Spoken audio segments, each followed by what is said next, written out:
Балалар, білесіңдер ме, бүгін біздер магнитпен танысамыз. Табиғатта магнит үлкен кесек тас болып түрінде кездеседі. Көрдіңдер ме тас? Ол темірді өзіне тартып алады.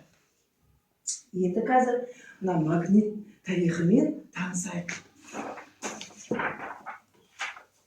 Ерте заманда грек бақташысы Магнес қойларды бағып жүреді. Ол темірмен, шегеленген сандалармен темір ұшы бір таяқтың жерде жатқан қара тастарға жабысатынын байқайды. Ол таяқты аударып ағаштың бұл тасқа тартылмайтынына көз жеткізді.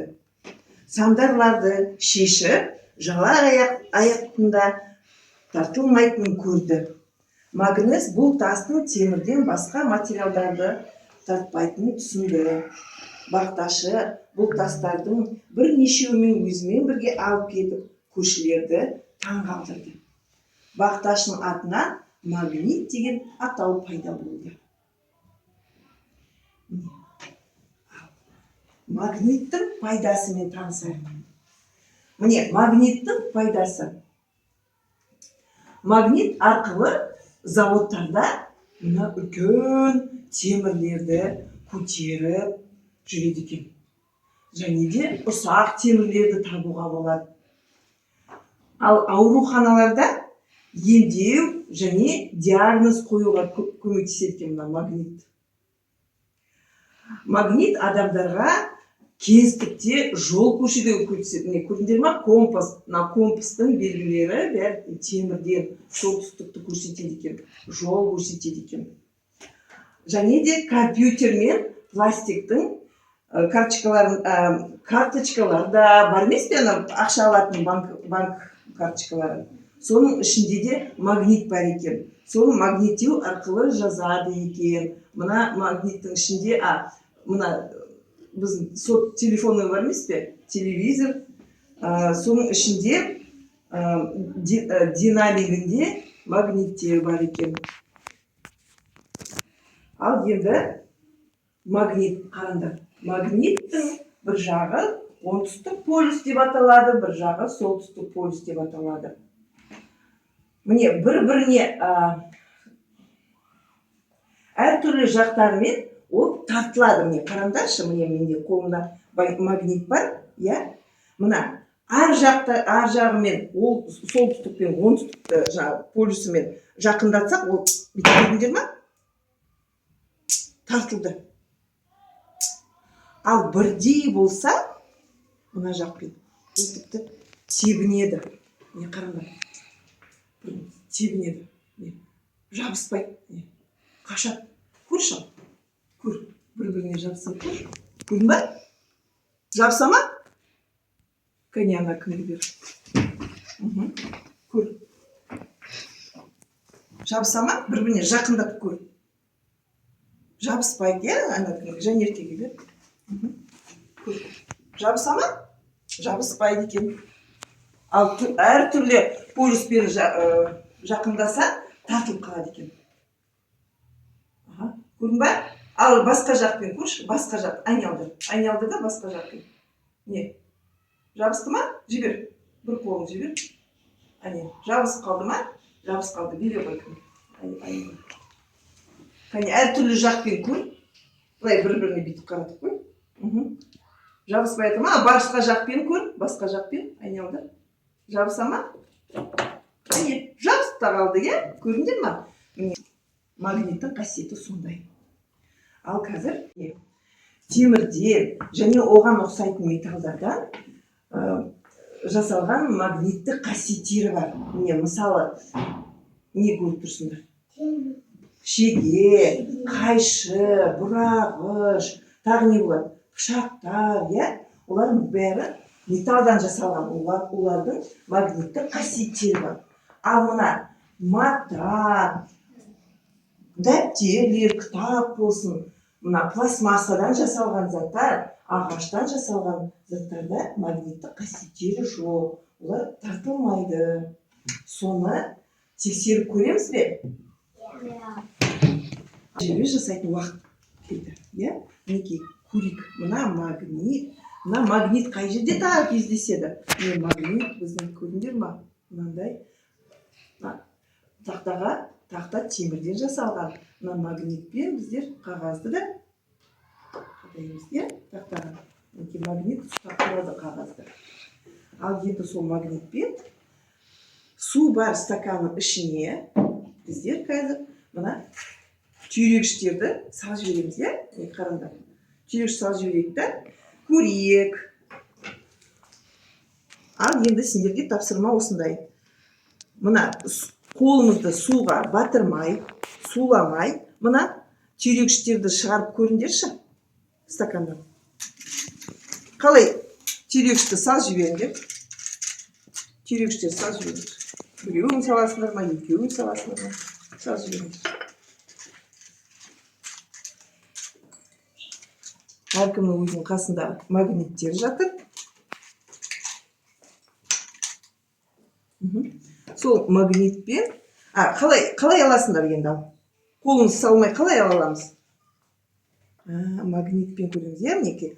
Магнитпен қараңдаршы, міне былай алыңдар біреуін. Бүйтіп тартып көрейік. Шықты ма? Міне біреуі шықты менде. Екінші шығарам. Стаканды көтеруге болады.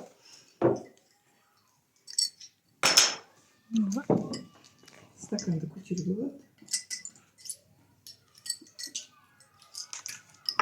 Шығарылды ма? Шықты ма?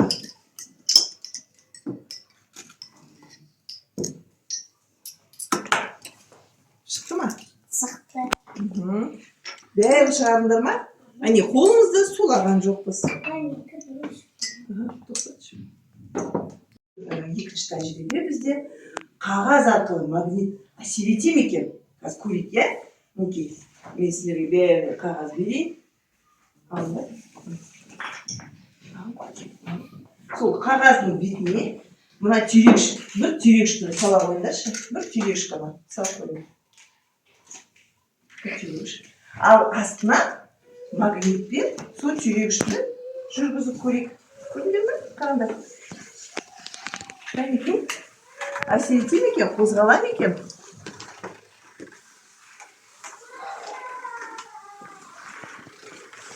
Жоқ, оны емес, түйрегішті салып жібер. Түйрегіш.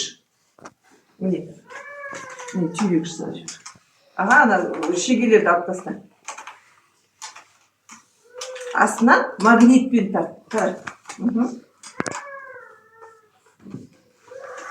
Қозғалып тұр ма? Иә. Қозғалып тұр. Сонда қандай қорытынды шығара аламыз?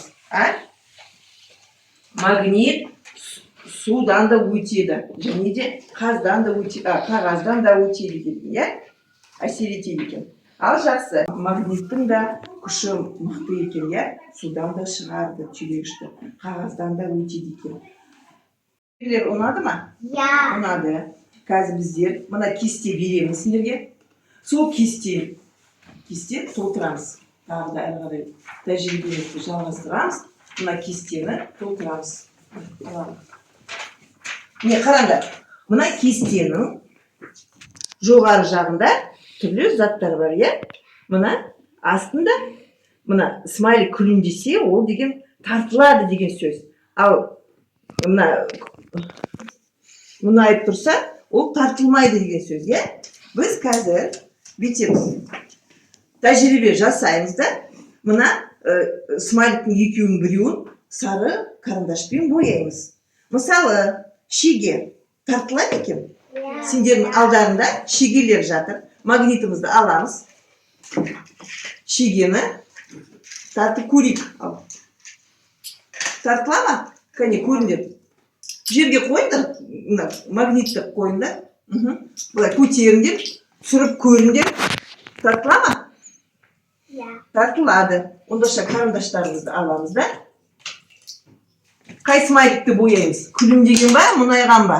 Күлімдеген. Күлімдеген смайлик. Бояндар.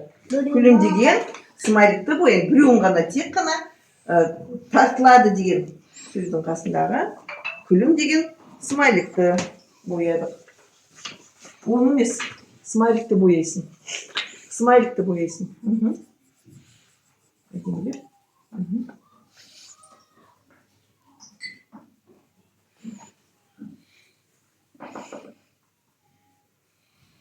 Енді әрі қарап өздерің тұра тұр. Бірінші тәжірибе. Келесі. Мынау не зат? Түйрегіш па? Түйрегіш. Ал түйрегіш жабыса ма екен? Тексеріп көрінде тағы да бір рет. Не, менде жабысып қалды. Ал сенде? Сендерде? Жабысты ма? Былай түсіріп көріңдер. Жабысты ма? Онда қайсы смайликті жабыстырамыз? Бояймыз. Көлім деген тез бояймыз.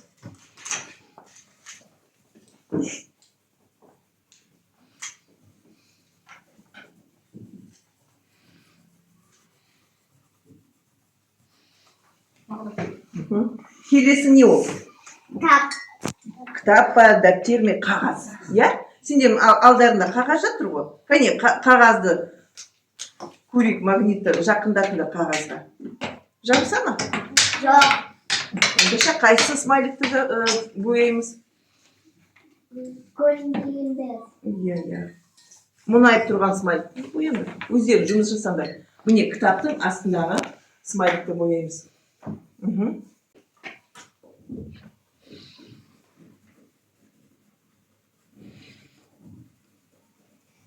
Әдемілеп сыртына шығармай бояймыз, иә? Ал жақсы. Карандашты. Мына жерде не тұр? Карандаш. Әрі қарай өздерің жасаңдар. Карандашты қараңдар. Тартама. Ол карандаш неден жасалған? Ағаштан. Тартама? Тартайды екен. Соның карандаштың астындағы екеуінің біреуін бояйсыңдар. Қайсысын бояйсыңдар? Екеуінің біреуін қайсысын бояйсыңдар? Мұнайып тұрған ба? Иә, мұнайып тұрған смайликті бояймыз.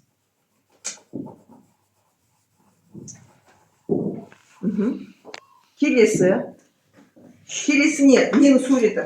Нені суреті? Көйлек, мата деген, иә? Матаны тартам, алдарында мата, майлықтар жатыр. Соны тартам екен, қараңдар. Тартама? Шағында. Матаны тартам екен? Жоқ. Тартпайды екен, иә? Онда соған қарап, қайсы смайликті бояйтындарыңызды ойлаңыздар. Астында қайсы смайликті бояйтын? Көйлекті тартты ма жаңа? Тартқан жоқ. Онда мұнайған смайликті бояймыз. Келесі, анау не зат?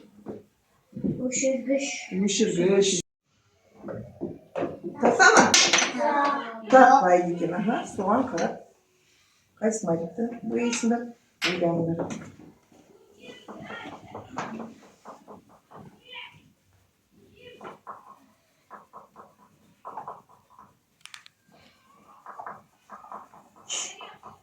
Келесі не бізде? Қайшы. Ал қайшыны көріңдер. Бұрағышты көріңіздер. Олар неден жасалған? Көріңдер ме? Жабыс қалды ма? Қайшы. Қараңдар, жабысты. Тағы не жабысты? Қайшы жабысады екен, тартады екен. Ал мына бұрағышты көріңдер, бұрағышты. Жоқ, магнитпен, я бұрағышты көріңдер, магнитпен. Жоқ, ол жағын не? Тартам екен? Тартам екен. Ал жақсы. Қай смайликті бояймыз? Көлім деген ба? Қайсын бояйсың? Ойлан. Қайшында, бұрағышты да тартса, қай смайликті бояймыз? Көлім деген, дұрыс.